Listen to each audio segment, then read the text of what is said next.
A young mother and her child were brutally killed, and it would take nearly 20 years to catch their killer. Hello, true crimers. This is the case of Roxann and Kristopher Jeeves. Viewer discretion is advised.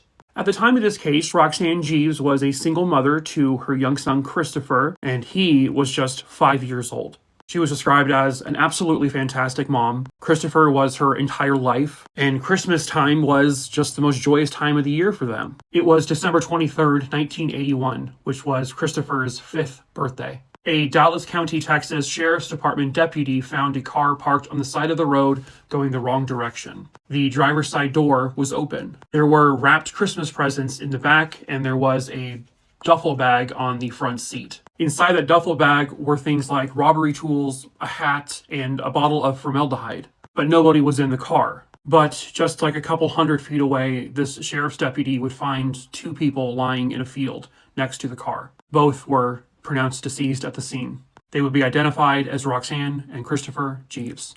Both of them had been shot to death. And 30-year-old Roxann was also sexually assaulted. They did perform a rape kit, and they were able to obtain some male bodily fluid. They also found a couple strands of hair on the hat that was in that duffel bag, which they knew did not belong to Roxann. They believed it belonged to the killer. Now, almost immediately, people would begin to tell police, look at Roxann's brother. His name was Kurt, and he sometimes lived in the apartment with Roxann. Well, he was also allegedly involved in the drug community, and it's possible he owed some debts or got mixed up with the wrong crowd, which would lead to Roxann being killed. However, he denied having anything to do with what happened to her and his nephew. He himself would end up being murdered in a failed drug operation. And then the case of Roxann and Kristopher went cold.